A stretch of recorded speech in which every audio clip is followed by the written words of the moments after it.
Oh, There we go. Looks like I have access now. yo. Sorry, I just had to add you back onto one of them because it automatically defaults to nothing. There's like Gotcha. different roles and stuff like that. I heard it works really good for like D&D and stuff like that too, which is pretty cool. Right, yeah. Are you not the owner of the server then? Oh yeah, I am. I was doing some other things with my family. That's all. Gotcha. You playing D&D too? I want to get into it. I have no clue what it's about though. I don't. I want to. I want to see what happens. I don't know. D&D is a ton of fun, and it looks like you got Kyle on here, so he knows how to play. Yeah, he could Um, probably teach me or something. I haven't actually got to link with him about that at all. But yeah, well, if you can stop talking about libertarianism for 5 seconds, you can probably get something else in. I think you talk more about libertarianism than I do. I'm talking about it more than my actual beliefs for sure. That's for sure. It's pretty good. It's good bait. I'd say. I'd say it's good bait. Hey, fair enough. So what's up, man? How are you? Uh, well, yeah, I'm doing fine. I'm teaching economics this quarter, and that's so I'm constantly writing plans. Oh, So okay, I'm for sure. looking forward to the end of the quarter where I can just sort of tweak going forward instead of starting with basically nothing. Um, Oh, I got. oh, hey, Danny. What's up? How's it going? Hey, is that Danny Hawthorne? That is Yeah, Danny what's Hawthorne. up? Oh my God, how are you doing, man? Was not expecting that. Yeah, I just looked in the server because I was curious and I saw power here. What the heck? Yeah, well, Noah's been baiting me on Facebook. Yeah, I saw that. He has a Yeah. Facebook now too. We're all just boomers. That's what's really happening. Oh We yeah. deleted I know. our Instagrams. No, I'm just kidding. I thought you guys were over the whole Facebook thing. I thought that was for my generation. Oh no, it's boomer bait. I gotta throw in a little meme. Yeah, that's there. pretty much it. Yeah. All right, I'm not actually a boomer, right? My dad is. Yeah, I'm technically a millennial. I'm like the first Oh yeah, yeah. year. Well, it's like Um, it's more so Like of an like it's a all made up mindset. anyway, but It's an archetype, you know. It's right, not fair really, enough. not a baby boomer, but a boomer. I'm Gotcha. probably I probably have too much Zoomer in me because I don't know enough about like '90s history and stuff like that. Whoa, I what's a just know. Zoomer? I've never even heard of that. Zoomer is like you kind of exclude anything before your time, pretty much. That's basically what it comes down to. Like, Okay. have some tendencies. All right, so I guess we can start with like what we kind of agree with, I guess. Wait, did Sure. I catch the Yeah. beginning of this? Yeah, you're right. You're right. Oh, heck yeah. Okay, cool. All right, I'm gonna mute myself. I'll just listen. For sure. Yeah, no problem. Yeah, I like you best when you're muted. Sounds better. Just Feels kidding. good, man. Feels good, man. I'm teasing. Okay, so I mean, I'm Yeah, sure so we'd probably I agree on think like the drug war for sure. yeah, Um, 100%. Yeah, things like huge that. huge waste. It's led to many other problems. Um, and this is a part where I really part ways with Republicans because theoretically we should be agreeing on a lot of money issues. But there are a lot of indirect ways that they spend a lot of money, right? Like they don't understand that. I mean, maybe they do understand. I don't know, but like the drug war has a lot of sort of auxiliary costs. The idea that okay, well now we have to fill up the prisons, and now we have to pay for all the enforcement, and all of a sudden this is not really sounding like small government anymore, right? Oh yeah, Like surely, surely. I mean, a lot of Republicans in general, or I guess I should say conservatives or whatever. But right, like for whatever. example, like Steven Crowder, like he's really pro wall, but he says he's libertarian or whatever. Yeah. So I think that like every one of these labels, there are many flavors, right? I went to a tea place today, and they had like a boba tea stand, right? And there was like a billion freaking flavors on the menu, but it was all tea theoretically, tea and sugar essentially, Oh sure, right? yeah, And so yeah. I think, yeah. I So I think the politics are much the same way. It's like, well, what kind of animal are you? I'm a fish. Okay, well, what does that mean? Right? yeah, Like, yeah, okay. there's so many fish, right? Yeah, yeah, yeah. So, Even what is the concept of fish? But that's way too into it. I mean, right. yeah, we could go that way, but Yeah, well, at least I'm not a fucking badger, you know. yeah, definitely. So then let me just, I guess, pose this hypothetical for you. All right, so like, Yeah, sure. would you be more in favor of like a society where like everyone's for the most part believing in the NAP? Of course, there's going to be contradictions and stuff like that. Like not agreeing in like the NAP or something like that, non-aggression principle. You already know, I'm sure. Right. You know the meme. I'm just curious if you'd rather live in a world like that, but has like really really harsh issues like with like climate change and stuff like that, or just people killing other people because there's no state to enforce that, because that's definitely hypothetical in that world. Or Right. would you rather live in like a more centrally planned based government with little to no violence and like no diseases or like fixed climate change issues and things like that? Well, I would really like a society where we focus on the nap, but we really think about what the nap means, right? Because I think that a lot of libertarians go, well, the nap means you can't infringe on um, my business, right? Like I get to run my business however I want. However, I think that we can use the nap to even put limits there, right? And to really say, well, okay, yes, you can run your business however you like, but you're literally dumping poison in the ocean. That violates the non-aggression principle, in my opinion, because this is a resource that we are sharing.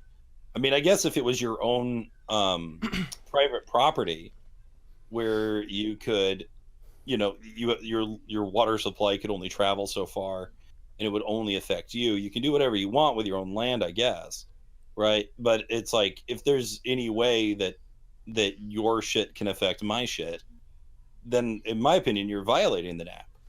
Okay, sure. I feel like that's a little bit reductive, though, right? I feel like we kind of already believe that with the social contract theory in general, right? Mhm. Um, so I'm not really sure about that definition, I guess.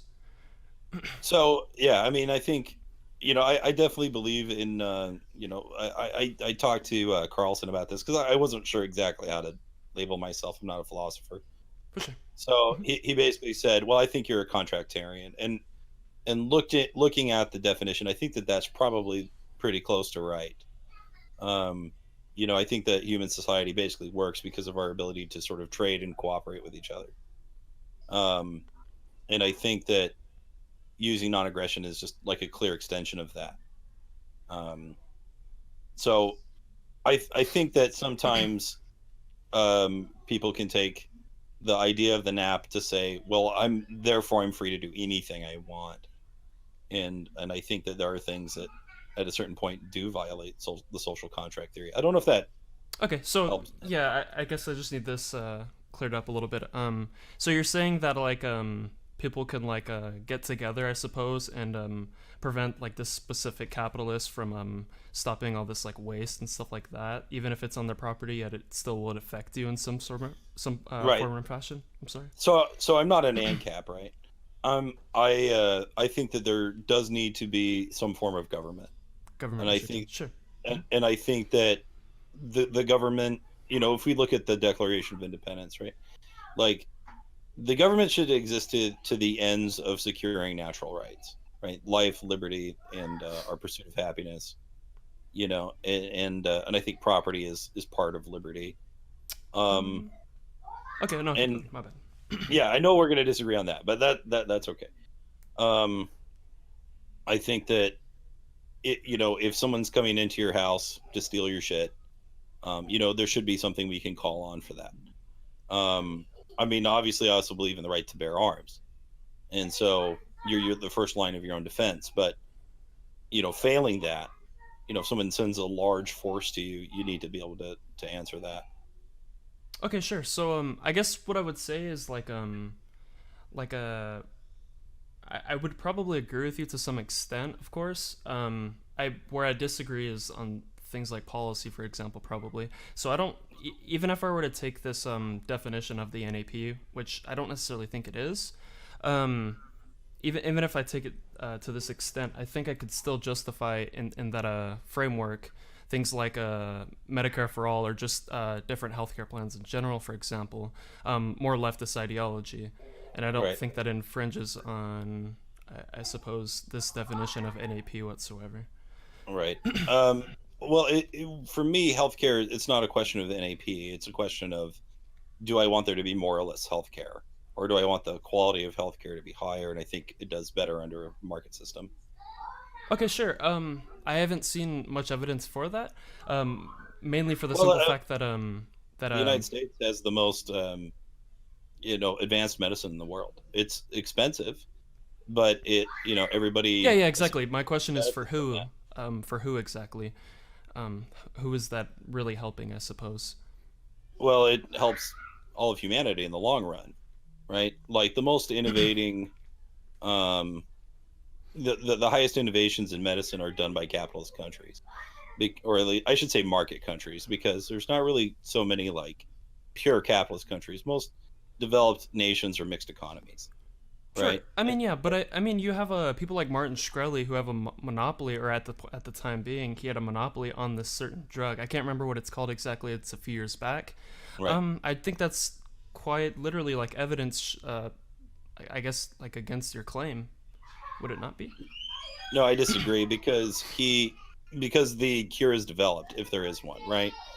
And so is it better that a cure doesn't exist or that one is expensive? I think it's better that it exists. Wait, okay, Um, sure, yeah, but don't get me wrong. The I do think markets are great and all. Personally, I'm more for more worker co-ops or whatever. I think it benefits the employee and stuff like that. So I'm still for markets. But what my argument to that would be things like the internet. It still existed, but why? It'd be because of the government, right? well, I think that you have. I mean, governments don't make anything. They might finance something, but aren't the ones that like craft anything. They don't actually make roads, right? They hire out contracting companies. And the same thing with the internet. I'm sure, Um, but I mean, it becomes like a it, non-profit at that point, right? right, but I think my argument is that then it's not as good as it could ever be because people are driven by the profit motive, and that does not create utopia, but it does create innovation. It does create methods by which we can make the world what it is, and we can develop it, and we can, we'll eventually cure cancer because someone will profit off that. We'll eventually get off fossil fuels because someone will profit from that. I mean, we're pretty close to that already. Um, Um, yeah. and I think that what we have to do is really adhere to free market principles and say, okay, well, free market's a double-edged sword, which means that if you fuck up, we're not helping you, right? Like, if a competitor comes along, we're not protecting you, and that's the system I would like to see, where Exxon goes, hey, this guy can't get into business because they made a thing that's going to hurt our business, and we go, well, fucking tough, dude. Like when whatever kid, I don't know, Cheryl or somebody discovers how to make the cost per watt of solar energy cheaper than oil, then they should be free to get as rich as possible, and put Exxon out of business. But unfortunately, because of government interventions in the market, the powers that be can actually control the market and can keep competitors out and keep their prices high.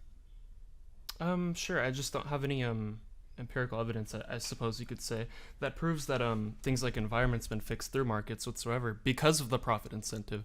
I don't see how any, I guess, capitalist would really want to fix that kind of issue if there's no profit benefiting it. Well, They're just well, empirically that's isn't true, is what I'm saying. well, it is true because if you look at Rockefeller, right? For sure. So Rockefeller doesn't mean to save the whales, but he essentially does, because he's guided by the invisible hand, and so he's just trying to make a buck, and he's just trying to sell a product. But in turn, we create an alternative for whale oil, which was being garnered, back when people were heating their lamps with, or yeah, heating their homes with oil lamps and lighting them. We stopped harvesting blubber at that time.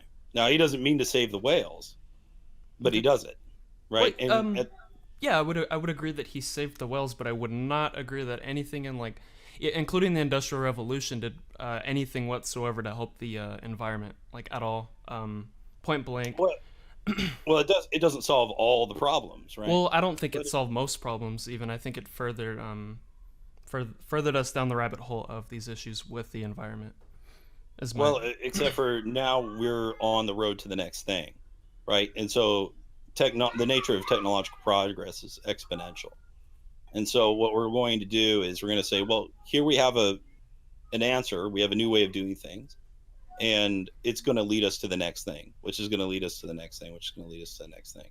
And you say that, well, there's no evidence of that. Well, the thing is that we've been finding cleaner and more efficient ways of even using our fossil fuels before the government even got involved, because they were cheaper and because you could profit more from them. No, if they can find a way to make a buck from this, it's going to do it. If the ozone layer, is completely destroyed, that's going to present a problem that someone can solve, and that is something that is going to happen. Someone's going to do it because they can get wealthy from it, and if they want to also do it because it's good for the humanity, then great. Then maybe the invisible hand can be a little bit more visible, and that's fine. But what's really going to drive them to get up to work when they don't necessarily want to? It's going to make them get that late night going. It's going to be that profit motive. Sure. So it seems to me like you're still like kind of like begging the question though as to whether or not we should have more government intervention, just regardless, point blank, if it means that it can solve things like climate change, at least to some Well, more they don't. extent. Sure, but like That- more extent, to I guess just like fixing how we drive and stuff like that. We're not going to be using oils and stuff like that. Even nuclear energy, I would argue, is a better resource than Sure. what we currently have. And it's been government intervention that's prevented us from doing that. Sure, yeah. Which is why I advocate for more of a leftist position. Um, Generally, they're more eco-friendly, we could say. Well, I guess it depends on what you mean by leftist view, because when I watch the debates, you they seem to be advocating for government controlling just about everything, and government intervention in the marketplace typically gets you the opposite result. I'm curious, what you want. like, what exactly? I'm not really sure if I'm following. So, for instance, you could use the example of rent control, right? So, rent control is a very lefty thing to believe in. Sure, and I Uh, would disagree with it, so I don't know. I would say maybe give it a better example, because yeah, I'd probably agree with you on rent control. It's yeah, efficaciously rent control. it's efficaciously been awful. Yeah, I got you. Yeah, exactly. So that's one example. We could use, medicine as an example. Okay, we because our price is high, people don't go to hospitals because for frivolous reasons, right? Okay. Now we have a bit of the opposite problem where sometimes people do need to go and they're unable to go, and that's unfortunate. But the thing is again, we're not trying to create utopia. Well, the best outcome is that medicine is innovating. Let me see Okay. Actually, another we thing. could kind of we could shift this more to like the ACA, for example, because I'm sure you were probably for defunding it, correct?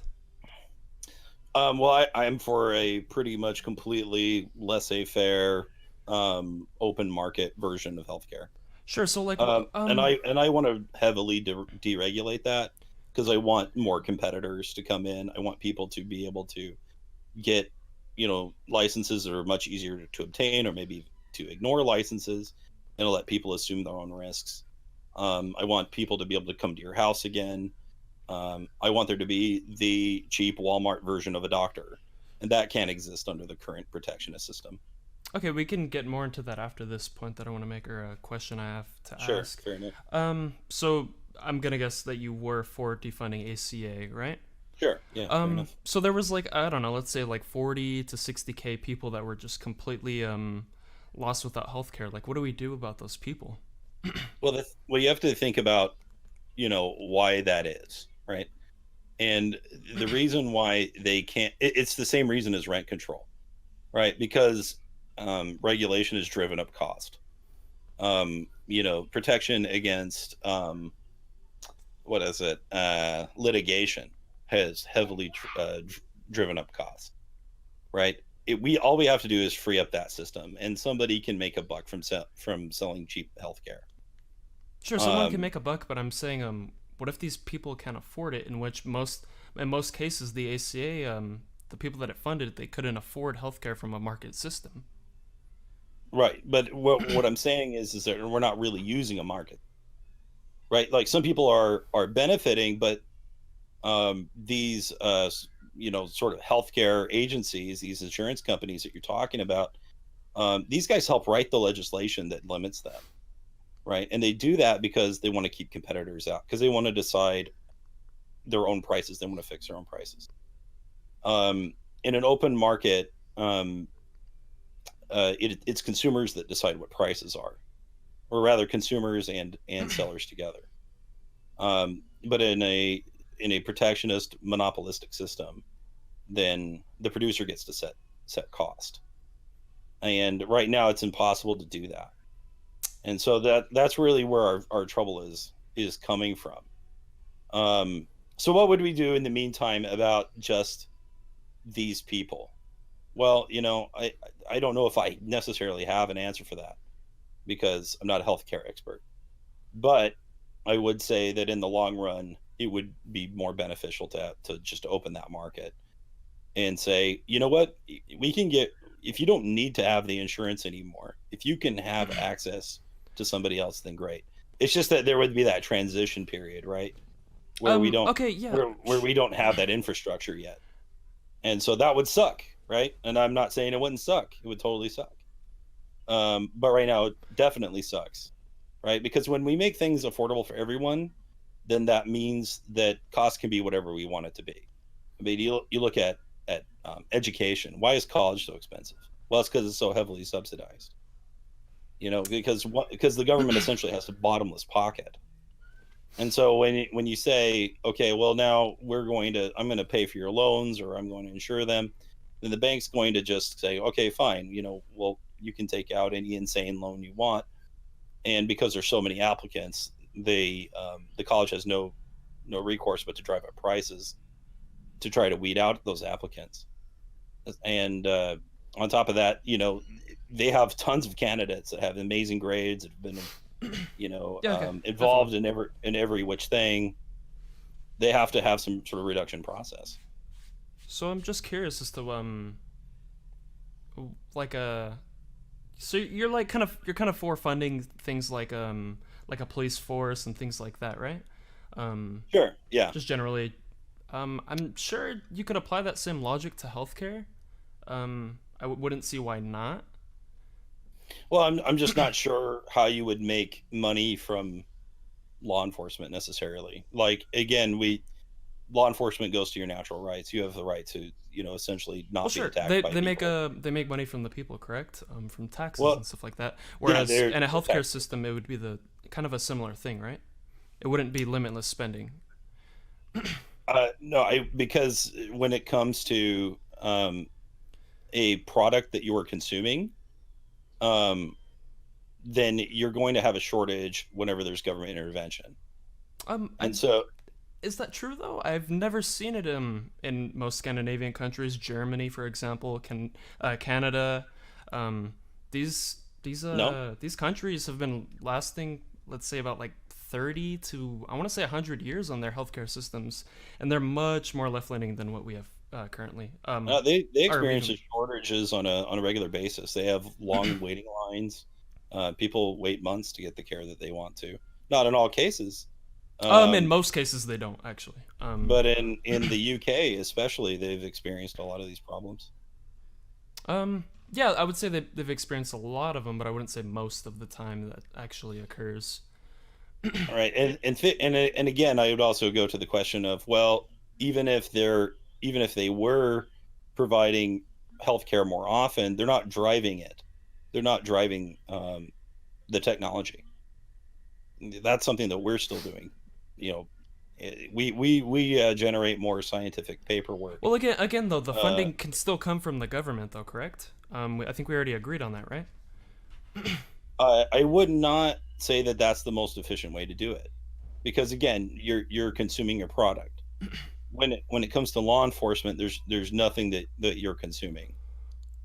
Yeah, I would probably agree with your definition on efficient. I mean, a lot of lefties definitely disagree with that definition, but yeah, sure, I would definitely agree with that position on efficiency.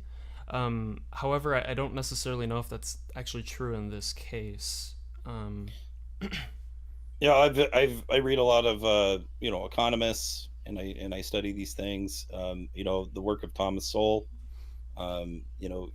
He provides example after example um, of how governments create shortages in various goods and mismanage their resources, um, and how opening markets usually solves a lot of these problems. Or I don't even know if I should say solve these problems. They make the problem less bad in a lot of cases, um, because again, you can provide alternatives, and you open the chance for the profit motive to drive innovation. sure. So I don't think in my system, I would ban private insurance. I don't know if I'm advocating for that. I don't think it's just solely government. You can still have like a like Well, the problem with the modern insurance company is that they're protected by the government. They're in cahoots together, and that's where we're really running into the problems, because you can't compete for like a cheaper insurance program, or provide medicine that's so cheap that insurance isn't needed. Like you're just not allowed to do it. So I would like to see insurance companies just sort of go away, at least for less wealthy individuals. Like where's the Walmart healthcare? That's what I would like to see. And I'm just not. I don't think that can exist under the current um, system. sure. So I'm sure we could point to like theoretical instances. Of course, that's the part I'm not really seeing. Like I haven't really seen any um, actually like empirical data. I mean, if you showed me it, definitely send me something. If you've definitely seen that, sure. I'm just not really driven by like the theoretical positions. Oh, Really. sure, fair enough. I'm hearing you on that one. Yeah, but this is something that people used to do all the time before the insurance companies took over. Doctors used to do house calls. It used to be very affordable, but once it became affordable, quote unquote, for everybody, because the whole idea behind the insurance company originally was, hey, well, we'll share the costs between each other, and that way people can get access to the care they need. Well, that ended up driving up cost exponentially. Um, it's sort of counterintuitive, but when things are less affordable, we actually get more of it, right? The same logic applies to rent control, right? So you say, well, we want to make sure that housing's affordable for everybody, right? And so you say, oh yeah, of course I do. So we're going to limit how much rent can be, how much we can charge people for rent. Okay, Sure, so what do they? but I think So, we're kind of running into like a false equivalency here because I'm not well, advocating for but, like national housing, like a nationalized no, housing I system, know right? you're not, but let me finish my point Okay, here, sure, for sure. which is that the reason it doesn't work is because wealthier people just buy up more housing, right?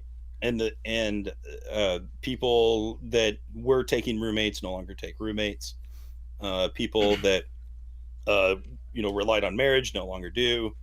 Um, you know, uh, you don't have to stay with mom and dad quite as long. So there are a lot of little reasons that lead to the shortage in the housing market. Well, the same thing happens in medicine. If we just allow people to sort of eat their own costs, it's like, well, I could go to the hospital, but I have a cold, but I'm rich, so I'm going to go ahead and go, right? Even though all I have is a cold. And that's something that does occur, right? Whereas the guy that doesn't have very much money, he can't afford to take care of his like severed finger, right? So again, it's sort of counterintuitive, but back in the day in of the United States, this is not really what happened. you know you could go to a doctor and maybe there'd be a bill, but you could theoretically take care of it. You might be paying it off for a few months, but you could do it. But by joining our forces to make this more affordable for people, we've actually made it less affordable. And I mean, the data is all clear on that. Sure, yeah, it's a lot less affordable. I'd agree. Another reason would be because wages are stagnant, and I'm sure we would disagree on that. Even I honestly don't even want to get into Well, that. I would like to have a unskilled more. wages are stagnant, but Sure, skilled yeah, labor isn't. yeah, which I would say that probably, I would say probably over half of those people that are covered by the ACA now are definitely probably like low skill or something like that. There's a Yeah, reason why they possibly. probably don't have any other like health insurance or something like that. Hmm. So I guess what I was gonna say was yeah, I mean I'm totally motivated to believe in maybe more of a fair market system if you can just simply provide that evidence, whereas all of these other countries simply just work better for the majority of people. Well, a lot of the majorities of these countries that you're citing, um, they tried out a harder socialist system and they backed off. They opened up their markets. Even Bernie Sanders, he loves to talk about Sweden and Denmark and all those guys. Those are market economies. Yeah, and I'm Um, absolutely for that. Again, like I said in one of the Facebook mentions, you can believe in a market economy and still be a socialist. mm, Those aren't antithetical. Essentially, if we had a workforce that was solely worker co-ops, that's still essentially socialist because the workplace is democratized at that point. right, but the problem that I have, because I theoretically I like that, but the issue is that one day we do need to cure cancer, and one day we do need to um, get rid of AIDS and every. I guess that's still technically a form of cancer, but there's a lot of healthcare issues that we need to be able to solve, and until we can make man essentially immortal, um, you know, we need to have a market system to drive that innovation. Right now, the Scandinavian countries and even Canada, they benefit from what we do. Um, we again, we have more peer reviewed medical papers than any other country, like by far. Sure, I don't necessarily think that would go away because it's generally Well, if funded. you take away that profit motive, then you're not going to have as many people trying to become doctors. Wait, I'm sorry, like through academia, or I'm just wondering where that's coming from. Like through academia, that's clearly Uh, not just solely on based off markets, right? well, of course it is. I mean, if you want to um, if you want to you know drive this innovation, you have to have motivation to do it. You're not just going to get up and work on these things out of the goodness of your heart. You're not going to stay up late working on that paper. You're not going to necessarily do those things. Sure, I don't think truth seeking is necessarily out of the goodness of your heart. I don't necessarily see how those are quite the same. Um, I'm just not sure. I mean, So if I'm waking up and making money, let's say 50 to 100K, just doing research and stuff like that, I'm pretty sure the profit's already coming into me. and Um, not if it's regular, right? Like you have to, theoretically you want to be really wealthy, and so you also want to be able to keep your grant if that's the case, right? sure, And but I would say that's where they become more subjective. That's where grifting and stuff like that, or not even just that, propagandizing comes from. People like Dave Rubin, for example, he's absolutely a propagandist, just by definition. But I mean, even if we assume like some researcher kind of takes that kind of role or position, we could look at the Cato Institute, for example. They're definitely influenced by profits and stuff like that. I mean, like you said, David Koch funds it. I don't think every institute itself is just motivated by that profit. well, I think that might be kind of a naive position, to be honest with you. Um, I'm just not sure that people are really just on a personal crusade. I don't think that sort of emotional response lasts long enough to be effective. Well, no, it's not emotional. I would say it's definitely true. I think most of like these these statistics based off like research on Sweden and all those other places healthcare systems. I'm But again, pretty I'm the pretty market sure it's economy. not. I'm sorry. But there's still market economies. There's still, even they have some degree of profit motive. Sure, but it's not But based off skewing their statistics like the Cato Institute, for example. I'm sure that there's but still I'm not truth drawing seeking. information from them. I like the Cato Institute for, to scratch my itch Oh, sometimes. don't get me wrong. Don't get me. I don't think that's your position. I highly doubt it. Yeah. Honestly, you're a lot more reasonable than that. I would say than someone like Dave Rubin, or someone like Well, that. well, I think Dave is kind of finding his way. I wish he would act more of the just straight up interviewer like his inspiration Larry King would do. Or just come out and say he's a conservative. Honestly, I mean, he's it's Well, just he is open about that. Yeah. well, he's I mean, like a classical liberal, which which is we can get essentially a into that. libertarian. It's essentially a libertarian, Yeah, right? sure. And so, and we can split hairs about, exactly, what kind of libertarian you are, because there are many. And Oh, part of the sure, the reason, purity testing, definitely. I'm so against that. A lot of like lefties on like Twitter that I see all the time are just definitely purity testing. For an example, like ContraPoints, she just had this like a statement, just essentially about how her experience has been with yeah, NBs and hyperwoke spaces and stuff like that. I definitely understand the purity testing thing for sure. right. That I mean, you had that post a week ago about how libertarianism was having trouble marketing, and this is a big reason for that. Is because libertarians, if there's anyone who they hate more than socialists, it's other libertarians. You know, like we're constantly just shitting on each other all day, and it's rough. I think my show, my own podcast, would be a lot more popular if I would just be seething every week, and if I was just like, oh, the fucking government, let me tell you, like, and just like beating the taxation is theft drum. And I do a little bit of that, but it, like, I still think that, like, okay, we have to have a military, and we're not gonna privatize our military. Although we do use private interests to drive the technology of our weapons, um, which I don't know if that's necessarily good in the long run. Okay, yeah. Because other countries get a hold of our weapons. Now we're in a perpetual state of warfare, and it sucks. Um, but, like, I do believe in some degree of government intervention. I just think that government is currently too big. Well, okay, sure. What this, I believe this is the continuum fallacy. I remember Gabe actually bringing it up in class at one point. So like for example, like you have to what is it called? Basically, you have to find the part on the rainbow where red bleeds into yellow, yellow bleeds into purple. I don't know how the actual order goes, but do you see the continuum fallacy that I'm trying to make analogous to I how don't much I don't know. government?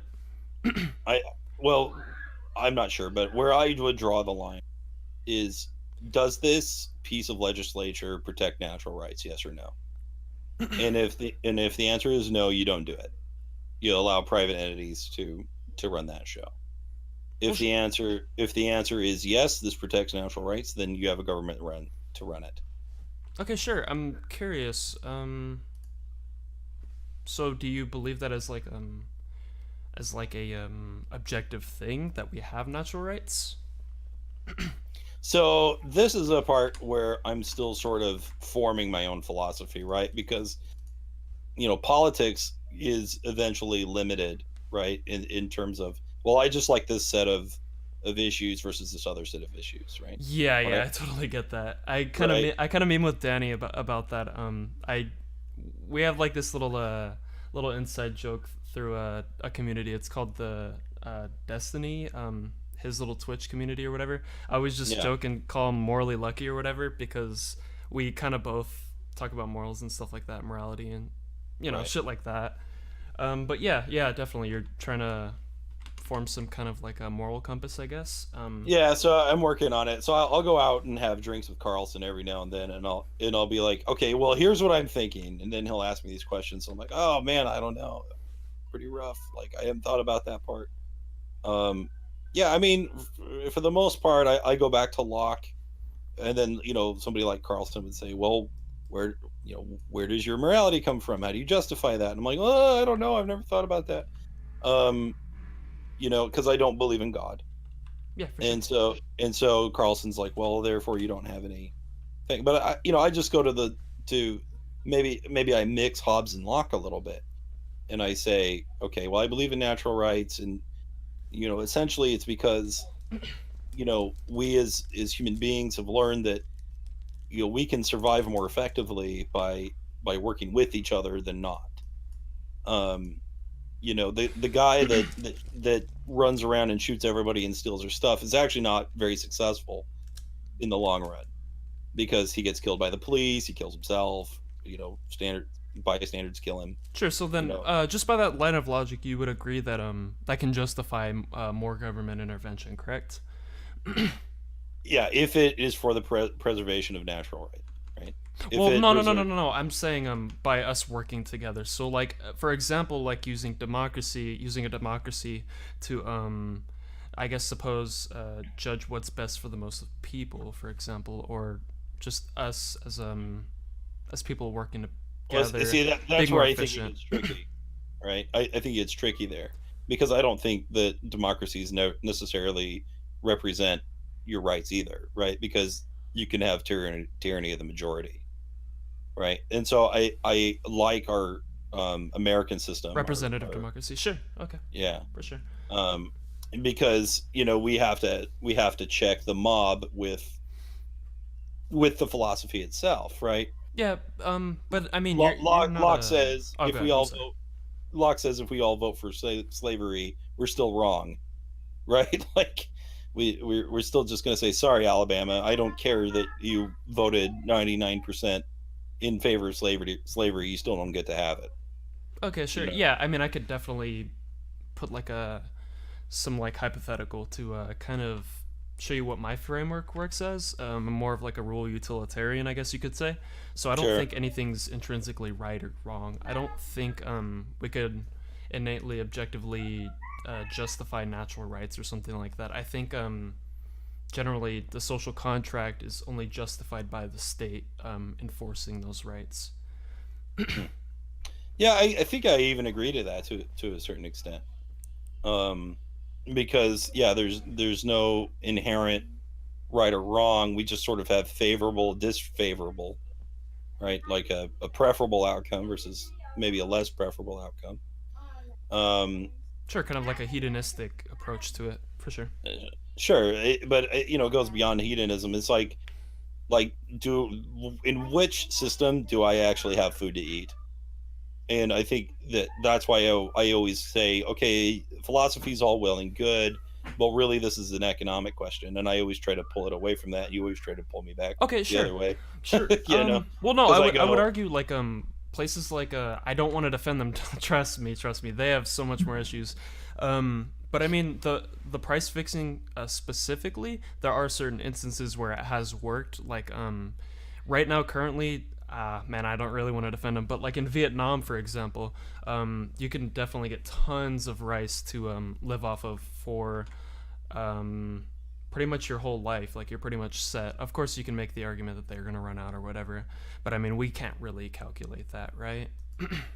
Well, part of the reason why price fixing typically doesn't work is because it's very hard for a central government to react to the constant changes in the The marketplace, invisible because hand. Sure, yeah, I get because the. a lot of things have alternative uses, right? So theoretically, like a supercomputer in the future could probably plan out an economy and it might work, right? Oh, But it's very whoever it's makes that is gonna be a trillionaire. Let's be honest. They're gonna yeah, own 4 countries at least. yeah, pretty much. They're pretty much gonna be god of the world. So basically, when we become the Kree and we are run by by the supreme intelligence, then we can say, "Wow, this guy's even better than markets. Holy crap!" Right? And but essentially, that's what the market is. Is it's a supercomputer. Um, Now it's not a perfect one, because we still experience the business cycle. Sure, There are like still the housing upturns and market, downturns. right? Yeah, the housing market's part of it, but there's also um, Fed intervention in the housing market that helps exacerbate that problem. The fact that interest rates were kept too low for too long, because Alan Greenspan doesn't like feeling like a bad guy, right? And he didn't want to be Paul Volcker and come in and raise rates and feel like a supervillain for a while. Like he loved being loved, right? For sure. Uh, I'm so I'm there not are times necessarily married to any economic position. I suppose I guess yeah. Like healthcare. I guess I'm pretty convinced that just empirically it's true that that I mean it's probably going to be more beneficial if we not nationalize it, have a public option, of course. But just my further point is simply that I'm not necessarily married to like a specific position. Rather, I kind of like to draw the best of both sides. Sure, you want sure. a la carte. Yeah, sure. Okay. Yeah, I mean, I definitely am convinced by a lot of lefty positions, like the worker co-ops and stuff like that. Efficaciously, I would say we just make it more of an incentive to go for worker co-ops and stuff like that. Perhaps incentivized with the government or something like that, I guess. But Yeah, I mean, if you want to drive up unemployment, that'll work really well. I mean, like essentially, because like emotions and politics don't keep up with, um, innovations in the marketplace with technology, um, with the supercomputer of the market. Like we don't know how to react to those things. And the right does it too. They go, well, China's beating us because for some reason we think a trade deficit is bad, even though it isn't. hmm There's nothing wrong with having a trade deficit. It sounds bad, but there's nothing wrong with it, yeah, for sure. right? Like America would be fine if all we produced were Avengers movies. You know what I mean? As long as other people were buying them. Okay. you know? Yeah, yeah. Well, also just for our government in general, we shouldn't be looking at things like debt. We should be looking at deficits, and that's really what should I guess Yeah. influence what we put into power. I guess you could say. Well, it's really that rate. So you're kind of right where you say, well, it's really more about deficit. Yeah, sort of. It's just whether or not we can pay down the interest on our debt. It once we can't do that, we're Greece, and then we're really hosed, right? So as long as like having debt's not necessarily bad because a lot of No, definitely not. Yeah. Republicans and even libertarians will go, oh, all debt is bad, and it's like, well, we All that prefer is not theft. we prefer not to have debt if we can help it. Um, but that's just probably not the reality of running a whole country. Um, we got out of debt, for a short time during the Jackson administration, and we stayed there for about a month. you Yeah, know, for sure. and then we were right back into debt again. Just crushed by that. Yeah, it's just general Yeah. bad policy, I would say. But the problem with Greece is that they were just borrowing and borrowing and borrowing, and to the point where their credit crashed because nobody had Um, faith that they were I'm not. I going to see a haven't return on really. their investments. Okay. I haven't really researched that. I'm not too sure. I wouldn't really Sure. want to make a counter argument or anything for that. Um, we can get into ethics. Actually, I'm curious. How much do you know? I guess. Do you know like Yeah, probably not much. maybe like any David Hume or something like that? Like Yeah, I've just barely scratched the surface. Basically, ever since I've been friends with Colton, and I was preparing for that debate with Josh Walker. oh man. I was really doing my best to crash course my way through basic philosophy. Um, and again, it's another thing that threw me into the arms of economics because I find the whole thing just so incredibly infuriating. Um, and in many ways disingenuous. Okay. Because I think that I agree that morals are essentially subjective. Um, because we're like life is essentially a mistake of the universe. We're or not even really a mistake. It's just a product of natural selection. There's no God guiding the thing, and so like yeah, I think that morals are just sort of whatever we think they are. And in the meantime, let's see if we can have an outcome where we have about as much food as we possibly can have, um, and shelter and indoor plumbing and internet and all these other fun things that we do enjoy. Um, Yeah, But sure. anyway, I probably would continue with agree your with. line of thought. I would agree with the majority of what you said, I suppose. As a rule utilitarian, I mean, generally I'm looking for the well-being of most people, so I'm sure you'd probably agree with that. Yeah, I think Um, I am too. Yeah. yeah, yeah. So, I guess my issue is like, um, so I guess we're kind of describing what's called descriptive ethics, whenever we talk about the economy and stuff like that. My issue, with I guess like your categorization of natural rights is that that's not necessarily a thing we should have an imperative to, if that makes sense. Like, you know what a categorical imperative is, I'm guessing. I can just redefine it for you if you don't mind. Go ahead. So Yeah, it's just essentially release like it. so you know what like an ought and is like we ought to do Okay. because of this. So an is, at least it's accepted by most philosophers. We can't really actually get an is from an ought, or I'm sorry, an ought from an is, because we don't essentially have a god to actually give that to us. And even then, you can actually make the argument, which I would as well. You can't even get an is from a god because you can't necessarily Mm. know if you can trust that god or not. For example, Right. Like if all it was real, I still wouldn't believe in it. You know, like because he's or an how asshole. would you even know that that is Allah? Like, how can you Oh, even then, yeah, you can go with either of those like arguments. even if you Even could know it, it was like, well, he's still an asshole. I still want to worship him. yeah, for sure, for Right. sure. And that was one of the few I think wins I got on Josh was just saying, hey, by the way, your god's a monster. Yeah, I mean, if you guys definitely talked more about ethics, I'm sure it would be much harder to defend a god for sure in most situations, or even just in general. It's really, I like to fall on like razors and stuff like that. Like, why should Mm, we assume which god and stuff like that? Of course. right. But going back to it, so generally descriptive ethics are just gonna be kind of like frameworks, I guess you could say. So like a how a rule utilitarian would consistently act, or even what kind of economic policy we're looking at, and statistics themselves. Those are Right. going to be descriptive claims and stuff like that.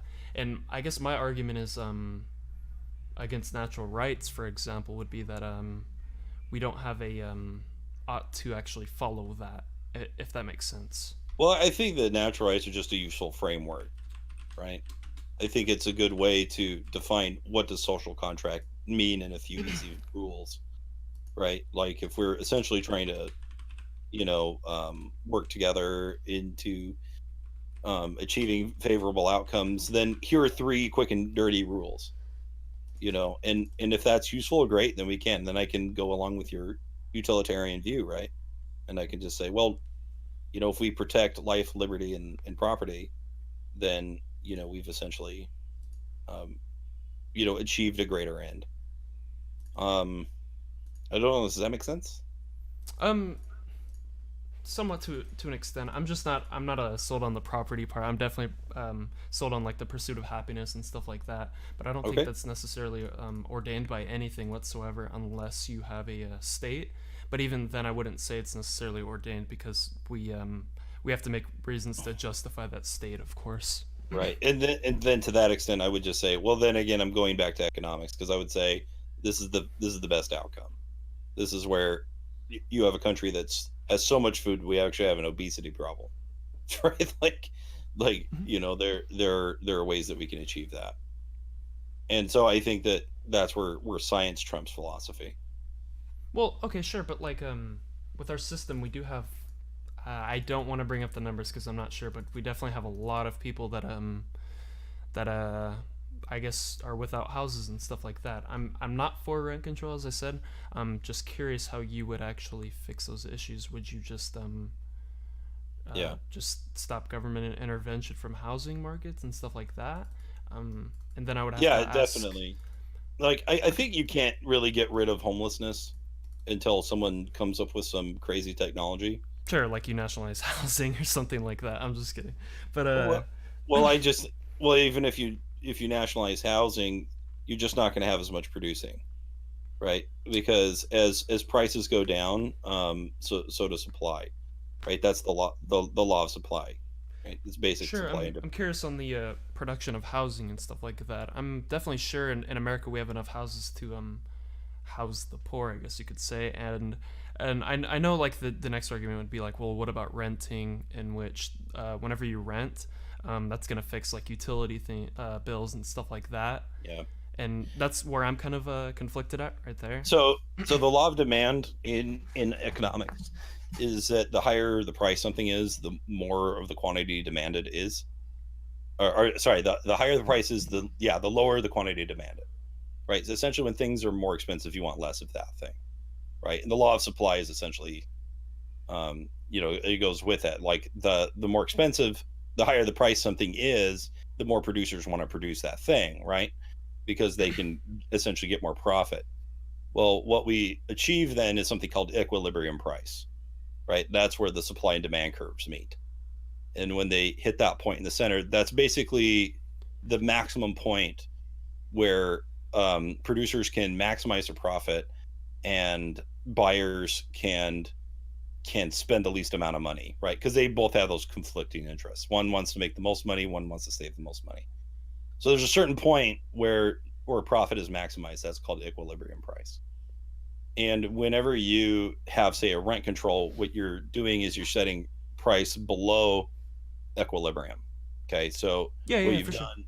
So what you've done is, you've taken demand and you've made it higher, but you've taken supply and you've made that lower, and that's why you end up with a shortage. Yeah, again, I mean, you can like keep pointing at I guess just like the actual theory and stuff like that. My issue is there's still not necessarily a solution for that. And as you stated, either you don't want a solution for it, or there just isn't going to be one, which it still kind of says the same thing. I think what I'm saying is that in your efforts to get rid of it using government intervention, you're going to make the problem worse, as opposed to even addressing it at all, right? In like New York and San Francisco are classic examples of this. And so what we're going to do is not create utopia.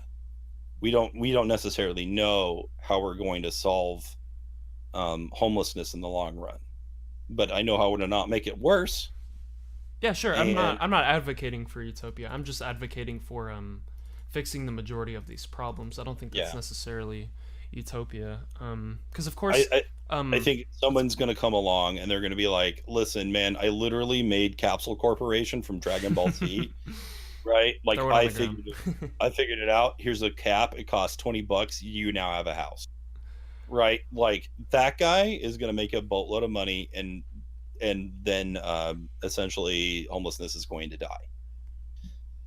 So I know what your follow up's going to be. You're going to be like, well, you have no empirical evidence. That's just a theory, a film theory. No, and I'm going to say, hey, fair enough. You're right. But history has shown that we've been able to solve a lot of problems because we essentially invent things because we want to make money.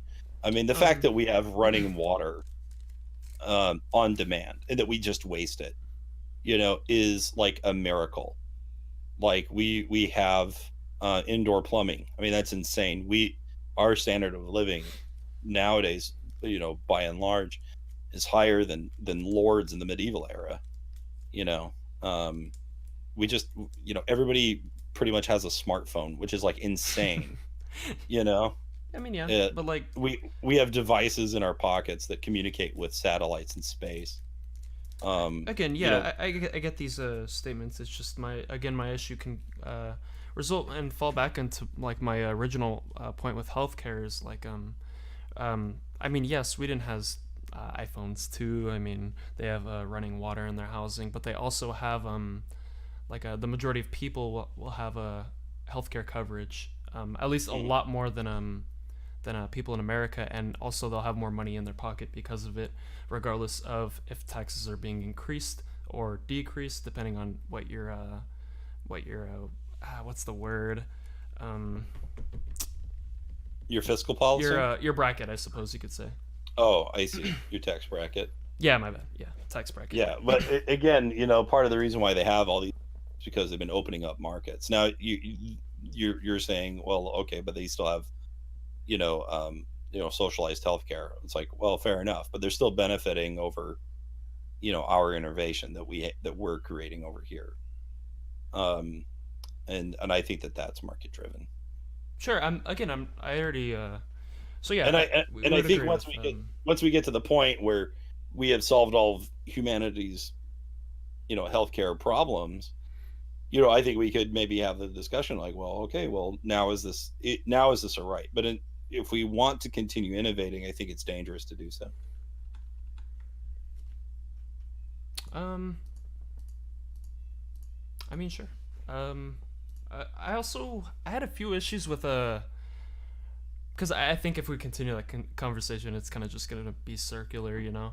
Fair enough. But I kind of had some issues with one of your podcasts. I want to say it was Okay. on the. It was on Let me see which one. Let me see. Hey, man, I'm just glad someone's listening at all. Jesus. Man. All right. So let's just get into it. So I saw your Father's Day one. I had a lot of issues with how your portrayal on the black community and stuff like that is. Okay. Maybe I'm not quite understanding it, so I guess I would just ask Well, like Lisa what and your I also actual had a disagreement on that. what's your actual position? I'm just curious. Like, could you expand on it? Can you be more specific? Because we Oh, talked sure, about. sure. Just issues within the black community. We can talk about the single parent and stuff like that if you want. Well, I think a lot of that stuff is due to the drug war. I think that this is one of those other consequences. Whether or not it was intended, I tend to think it probably was intended. Unfortunately, Yeah, um, I would probably agree with that part too. yeah, I think that we know that um, enforcement on drug policy is different between the races. Um, essentially white people are smoking weed and even doing harder drugs at the same rate as other demographics, but they're not being they're not being prosecuted as often. And so what we're seeing is this dissolution of the family unit for a certain demographic, and that's led to almost a societal expectation that maybe fathers aren't needed or something like that, or that they're all deadbeats. And it's like I think it really has come to again, it's like a market question. You've taken a means of making of consuming something, and you made it illegal for essentially no reason, and then you use it as a weapon to sort of control your racial population in the suburbs, and Yeah, so I would agree with just about everything you said. I'm sure we can yeah, agree simply that it's a socioeconomic issue. right. Um, I'm just curious though, if that wasn't if that wasn't the case, do you think we would still have like things like equal opportunity if that wasn't? Just Well, I don't just know. dismissing the drug war and stuff like that. I think well, like we are going way back in history, right? Like, Sure. obviously I would be in favor of slavery not existing. I think that if we had respected everyone's natural rights, if we could have seen people in other countries, whether or not they were technologically developed, as human beings, then we wouldn't have slavery. Slavery wouldn't have led to Jim Crow. Jim Crow wouldn't have led to all the problems we have now. And so there is this sort of like baked in racism, which, in my opinion, is largely based upon interpretations of religious doctrine. Um, another one of the reasons why I'm an atheist. Um, I think that you just find like any old grandpa who's alive now, and they're gonna have very different. Okay. My grandfather Yeah. used Yeah. to say some really racist shit, and my dad will say things that are sometimes insensitive, but he's a long way, more progressive than his father was, and I probably say some things that are insensitive, and you may be pointing some out to me to, and Mhm. I'll be like, okay, well, maybe I should work on that. Yeah, one issue was because I just listened to a few. I was just really curious. I listen to a few of them. I Well, think it was thank you for listening. First yeah, of all, for sure, no problem. thank God, like somebody. So the I want to say it's the Libertarian one, Libertarian Party debates or something like that. Mm. Um, I don't know. You were mentioning you and I think her name's Lisa, correct? Yeah, Lisa. Yeah. You guys were mentioning just like the issues with indoctrinations and stuff like that. It seemed to me that like it was coming off as if it was like intrinsic or something like that, and you were saying something about like Sharia law in America is supported by most Muslims. I'm sorry, Muslims. I'm just curious, like what else do I take from that? Well, you got to remember, Islam is not a race. It's actually a religion. Sure. And it's it's a very sort of poisonous, terrible religion. Yeah, I would agree with that. That espouses poisonous and terrible ideas. The fact that it is a religious belief held predominantly by a single race, is not a form of racism. If you're from Pakistan but you're an atheist, you're my buddy. As long as you're not a socialist. Sure. Yep. I mean, they're fighting the good fight. I don't know why you're so against socialists, man. They believe in markets too. Well, I guess it depends on what you mean by social. Sure. So I wouldn't. Okay, no, actually, no. Even then, I would argue like communist Russia. That's absolutely what I would consider called state capitalism. It's ran by one person. If you think about it in a fully structural sense, like from top to bottom, it works exactly like how a capitalist would. It's just a state enforced, if that makes sense. Well, you don't have any competition, and so no. You have a competition with the world is the point I'm trying to make. That's the purpose of being this state capitalist or being this fascistic, totalitarian ruler. Yeah, but they essentially can't fire themselves, or they won't fire themselves. They have to be able to fail. When the whole country fails, well, that sucks because nobody was allowed to opt out of that system. Oh yeah, definitely. Oh god, I don't want to go further on it because God, I hate the USSR. But I don't know. I see this like mischaracterization by you. I don't necessarily think that most of the socialists vouch for that, especially in academia and stuff like that. Like Noam Chomsky, like I think you mentioned him on the Libertarian Party one.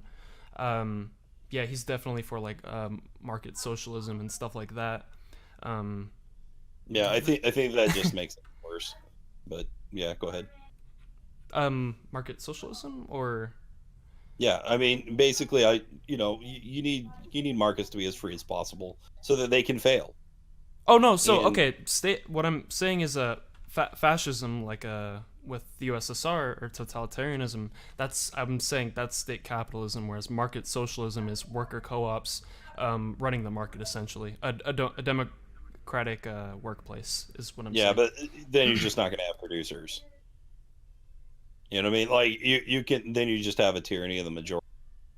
And they're all incompetent, don't know what they're doing. Wait, no, that's absolutely not true. Like that's completely wrong. So like in Sweden, for example, the way they set minimum wages is through unions, but they don't have like referendums every week. They hire they democratically vote someone as a manager.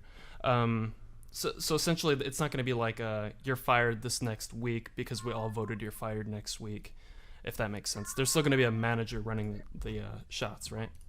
Yeah, but you don't want to do that based on votes. That's not how you want to run a company.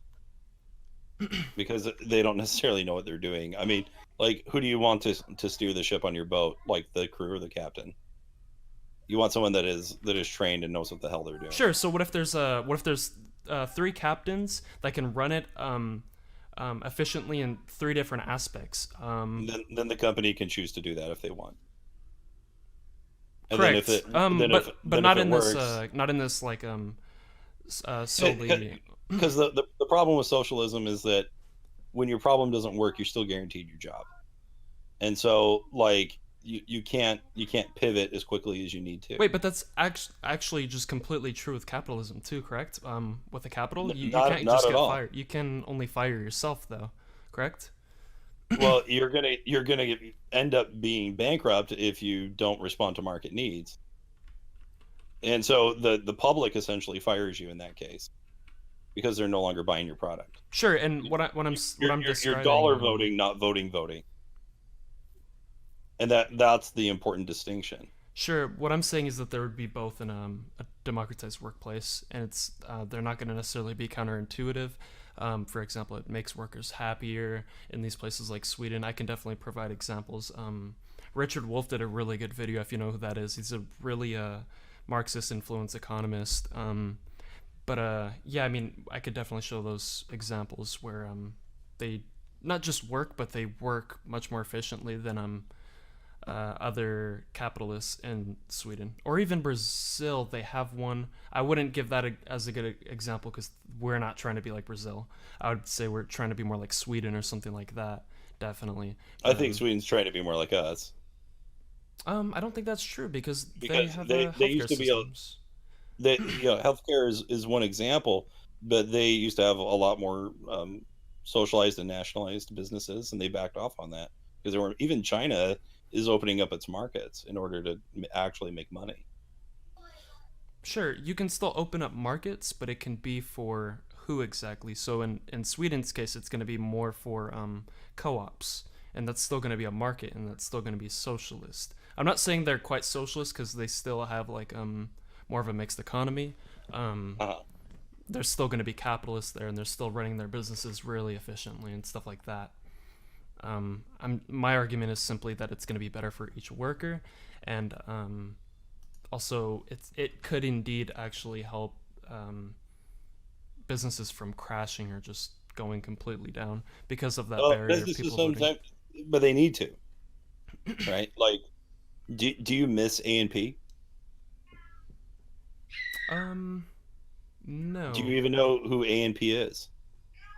No, I don't. Yeah. So before Walmart, before Sears, there was A and P, Okay. right? And essentially they were the Walmart of their day. You don't give a damn about them. You never, you know what I mean? But in under a a socialist system, they could still easily exist. Um, Certainly through a fully nationalized system, they could still exist. And part of the reason they no longer exist is because they didn't learn how to innovate. They didn't learn how to make the product cheaper for the consumer. Sears changed the way that they were able to um, get from production um, um, to the store to actually selling the product, and they found a cheaper way to do that. So that drove down their own costs, and then they were Sure. able to Yeah. put A and P essentially out of business. I don't think you're quite And, addressing my argument as the thing well, though. I'm also getting there because the unions essentially destroyed Detroit. Okay, sure. Um, We could definitely make a case for why that actually happened, though. I mean, just how our system influences just capitalists versus unions. We could definitely look at it that from that perspective but if we want I'm to. but I'm still going somewhere though because like we're not supposed to do the same jobs forever, right? Like our country, we're not going to have the same jobs forever. We no longer have like these phone operators that connect you to your calls, Yeah, right? for we sure. we no longer have to keep that. Well, America, and this is the reason why I'll never be president, right? Is because America is just not going to manufacture forever. It's just not. That's something that can be done cheaper by people in other countries, and it can drive up their um, um, standard of living, by the way. Sure. I'm trying to And think of the term for this. I know exactly what you're talking about, though. right, Um, so it's like like right, yeah. Oh, go ahead. yeah, just basically, as technology moves, we're going to change what we do, right? We're trying to ascend to the next level in the game of civilization that we all play, right?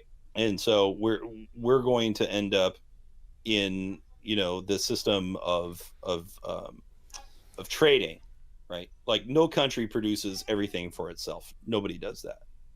We are going to find the comparative advantage between countries. Like so, for instance, if the United States is just better at producing like two things, like let's say they make like steel and toothbrushes, right? As just a weird example. And they're just outright better at it than Mexico. Are they going to produce both steel and toothbrushes. No, they're actually not.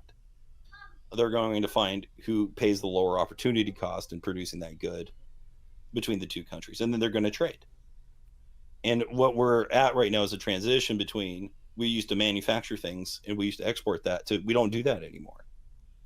And part of the reason why we don't do that anymore is because it's too expensive to have those workers, because of, again, interventions on the marketplace. But the more important reason being that, technology is replacing these things with like robots. It's cheaper to outsource to other people. Yeah, That I would drives agree down. with the automation things and stuff like that.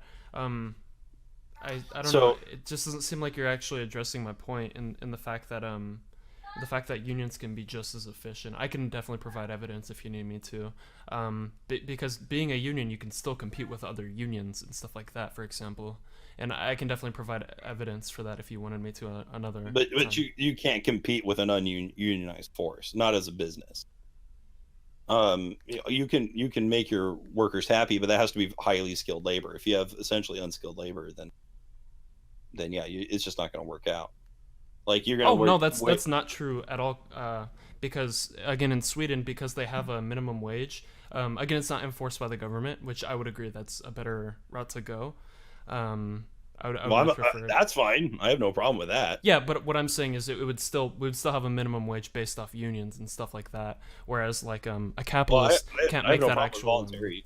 Wait, I have yeah, no problem with voluntary unions. sure, but like if we encourage more capitalists versus more unions, we can actually see that benefit of low skill workers being happy. Whereas with labor unions and stuff like that, they could absolutely see those benefits.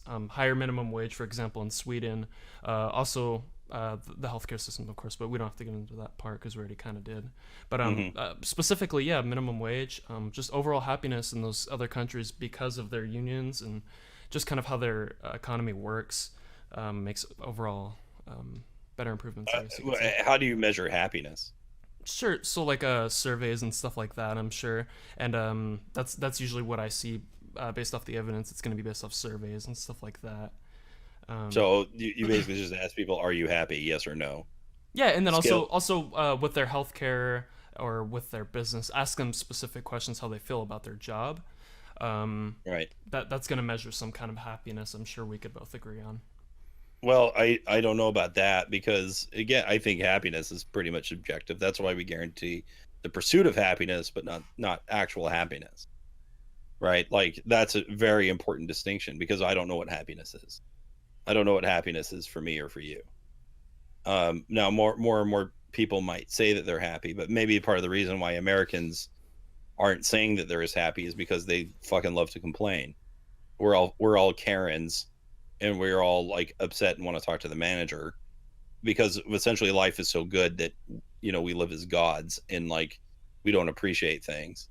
I mean, I don't Sure. know how you can really mean- accurately measure happiness. I mean, okay, sure, but I would still argue that these systems that like in Scandinavian countries, they if we're considered gods, they're much more godlier than us. I would definitely say, just based off their economic systems. I don't necessarily know the actual counter argument to that. Otherwise, I would believe in more just solely free market systems and stuff like that. Well, I mean, essentially they're in a market system. For sure. I don't. The more they've opened up their markets, the better that they've done. That's not necessarily true with healthcare. I mean, yeah, we can argue that what is happiness is subjective, but I'm sure we can indicate certain things that do make other people happy, like perhaps crime rate. And I don't want to. I want to make clear that these crime rates are because of being poor and stuff like that. It seems like a lot of like right-leaning people don't actually address that. They either seem kind of like racist or just dumb. They think like people are morally responsible for the sake of being morally responsible for their actual issues. So I just want to get that point across. But yeah, again, like I'm saying, generally like poverty and stuff like that, that kind of details crime and stuff like that. The more poor you are, the more likely you're going to steal, for example. And generally, people that are happier are probably not going to be in jail or something like that. I mean, sure, you can point to the exception, but generally, I don't know how that's going to Yeah, actually I be in can your agree favor. that being in jail is probably not happiness. Yeah, with you on that one.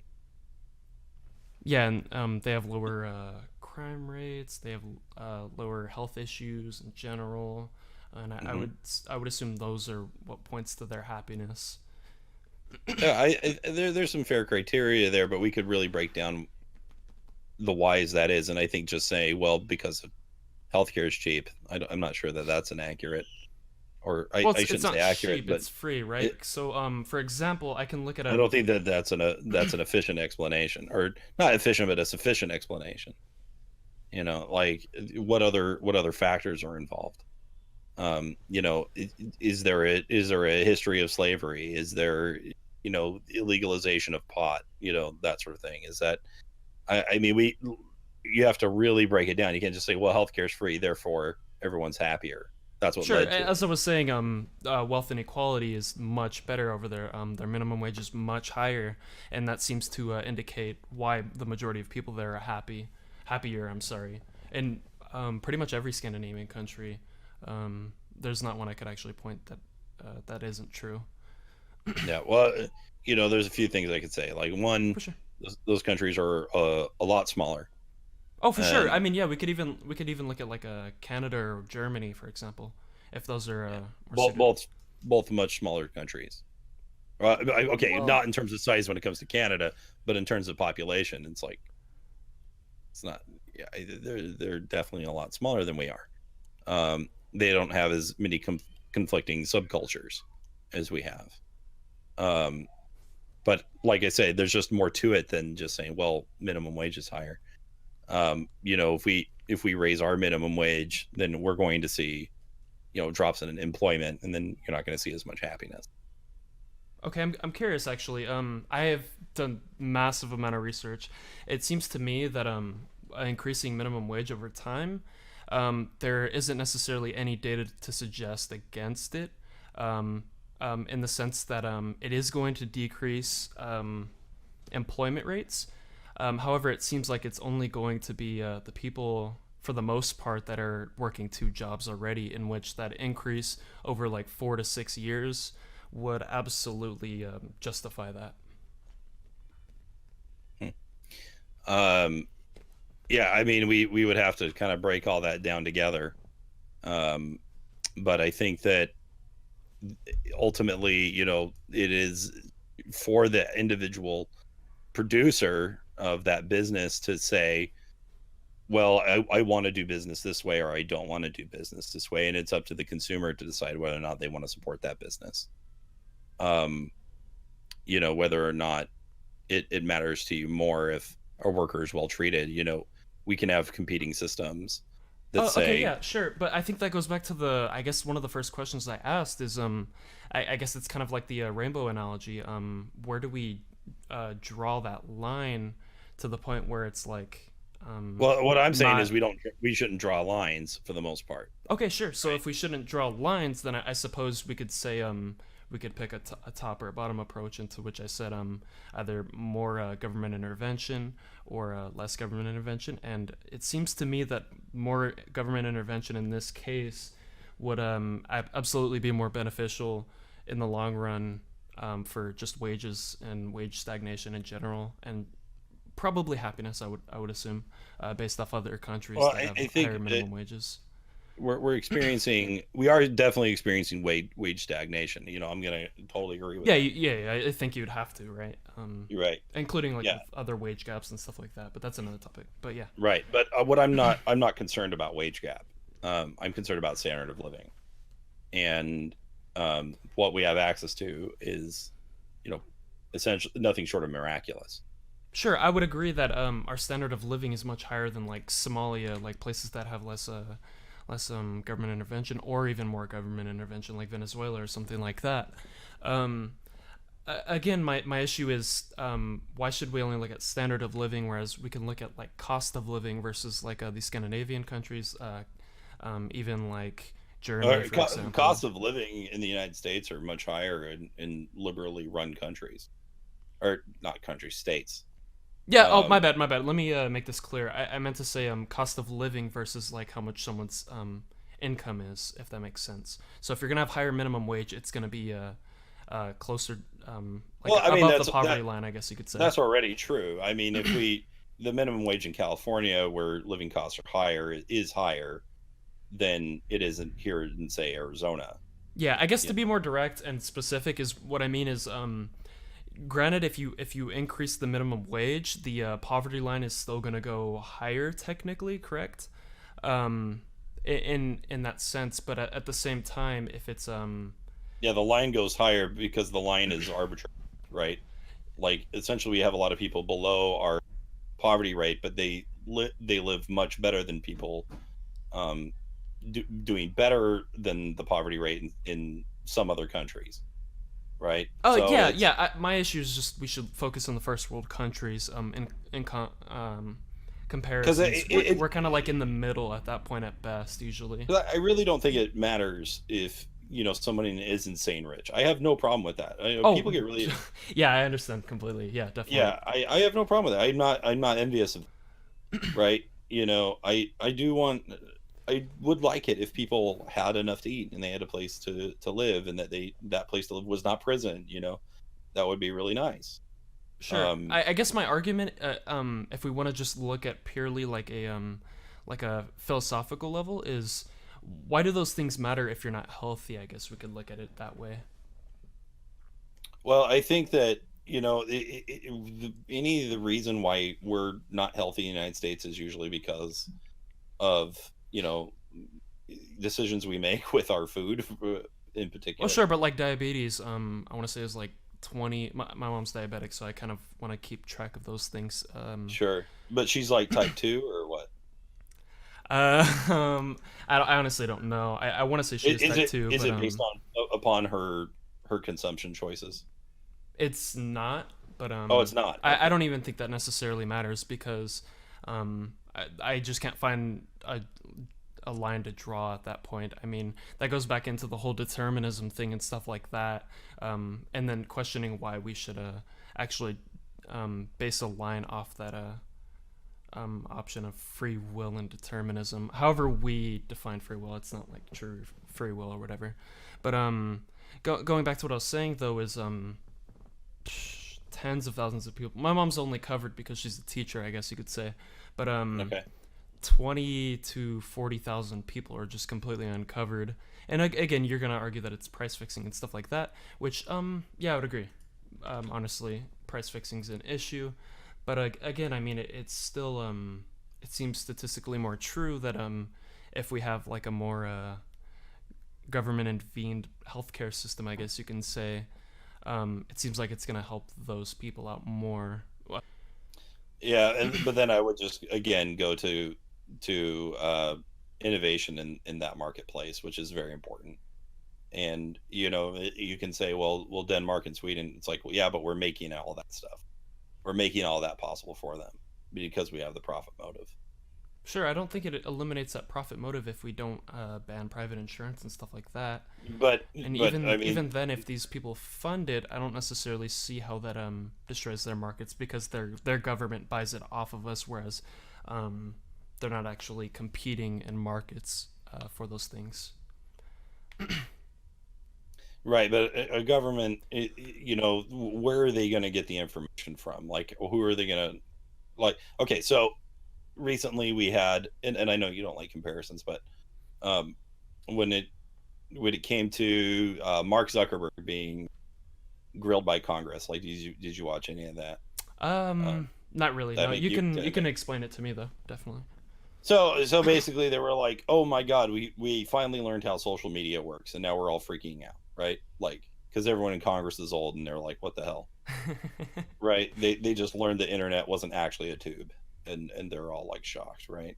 Mhm. And so they're like, what do? We need to regulate this, but they don't have the faintest clue what those regulations should be. So the first question they ask is, Mark Zuckerberg, will you help us write this regulation? And what's his answer? No, because Yeah. it's the profit motive, right? No, he says, absolutely, I will. Really? 100%. Yeah, I'm 100% willing to help you out. And why is that? Well, it's because now he can write regulation that keeps out competitors. And this is what has, at least happened in the United States. It's the unholy marriage of government and markets together, right? So, for instance, why does the EpiPen become exponentially more expensive? It's because you can't compete with those guys. Sure. I would Because just again, I would argue if the government essentially bought it through our but tax money, it wouldn't cost anything for us but necessarily, but our but taxes. that's not the way. But that's what they do. It's like, okay, if we do it through tax money, then you're just not going to produce as much. Um, Because a government is not going to change how much it pays for a product at the same speed that a market's going to. A market's going to react much much faster, and if then the government has to decide to allocate money to those resources and not to somewhere else, right? Yeah, sure. So I would agree that that's how like markets work in general. But the thing is like, I mean, if I can't afford that, and if the innovation isn't there, and if there's no statistics to prove that, then what else am I left with? Am I just left with arguing for my theoretical position that I hold strongly, or have I guess just become accustomed to right. no versus just I guess just generally like all the other countries in general that kind of seem to have fixed that problem for the most part and seem to have like minimal shortages. I haven't seen enough evidence to prove that like an EpiPen, there's been a lot of shortages in like Scandinavian countries or Canada or whatever. Well, You know what what I mean? I'm happened sure. with the EpiPen wasn't necessarily a shortage issue as much as they just they realized they could drive up the cost as high as they wanted because they had no competitor. Yeah, yeah, sure. and Like that Martin and, Shkreli. Yeah, yeah. I got you. and that's because it's an inelastic good. And so because of that, they were like, well, you're going to buy it regardless. And so there's no competitor to say, well, here's my cheaper version, because they're not allowed to compete with them because of regulation on that market. Because like in order to produce something that's like a life-saving drug, the FDA has to approve it. You have to dot all your I's and cross all your T's, and it takes years and years and years to do all these things, and then you can't produce anything fast enough.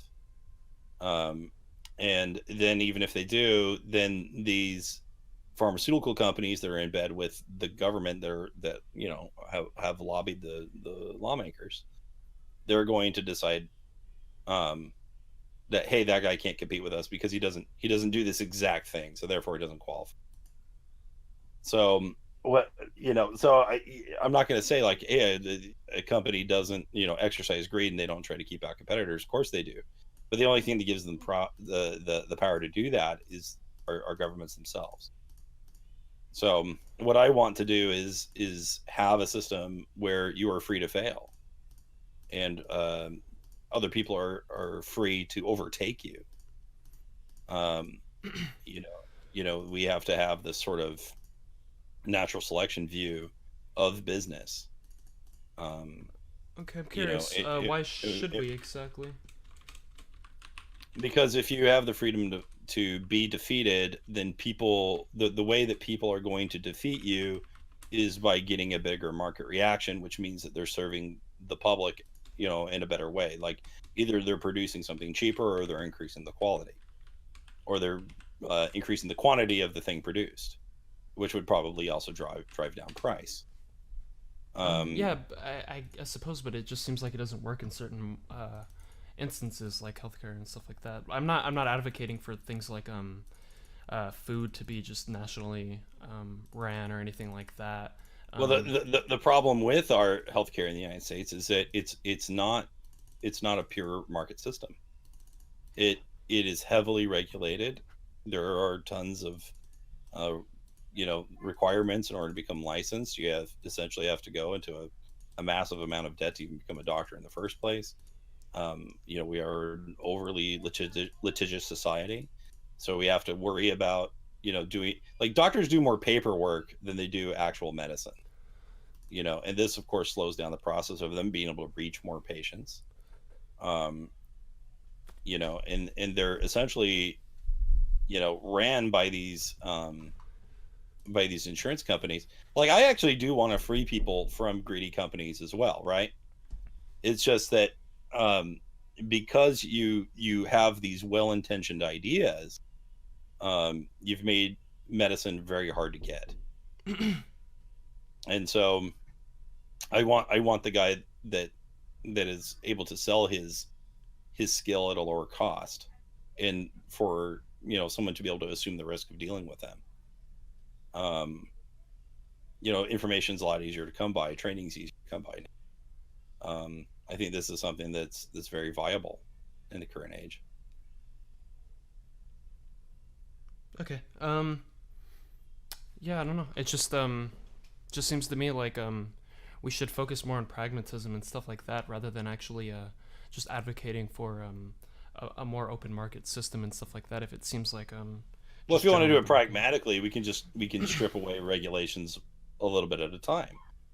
We can just say, well, all right, so if you want to be licensed, then let's take away this requirement. Okay. We don't have to get rid of all of them today, but I think that what you'll see is that the freer you get, the more competition and innovation will take place, and competition's the best thing that you can have for a marketplace. I don't think that's necessarily the pragmatic route to take. So if we were to, I guess look at this data that we have in other countries, like the Scandinavian countries and stuff like that. Sorry, that are market economies. Yeah, just we already have evidence for those actually working really well. Again, they're not market for like their healthcare and stuff like that. If we take that that basis of I suppose just what they do with these healthcare options and stuff like that, I can't see otherwise. Especially as a rural utilitarian, I'm sure if you would agree with generally the principles that we kind of already talked about. Mm-hmm. Mm-hmm. Well, I'll tell you what. It's getting late. Why don't you go ahead and send me the data you have? For sure, absolutely. And I'll take a look at it, and then we can come back to the table later. Yeah, definitely. We can schedule something next week or the week after or whatever, just whenever you're available. Sure. All right. Well, I better go help put my kids to bed. For sure. Because the true power is going to want me to do that. So, all right. Have a good night, dude. It was fun talking to you. For sure, man. Glad it was. All right. See ya. Have a good night. Anyway, any quick thoughts from you, Danny? He still made it again. Jeez, I'm gonna. No, I don't know. No, not really. Great job. Yeah, I'm very eloquent. I'm really good at formulating my thoughts. By the way, you don't actually have to stick the microphone inside your mouth, just so you know. Oh, am I crazy loud right now? Yeah, a little bit ridiculous. Oh my gosh, I'm sorry. I don't know. Might be like a lag thing. I don't know. Maybe. Yeah, because I don't very good. A little bit. Just a little Okay. bit. I also went hunting this morning, so I'm kind of deaf. Oh, gotcha. So yeah. You should wear headphones. Yeah, I should. That's probably a good idea. All right. But good yeah. night, guys. All right. Good night. Have a good night. Oh my God. Okay.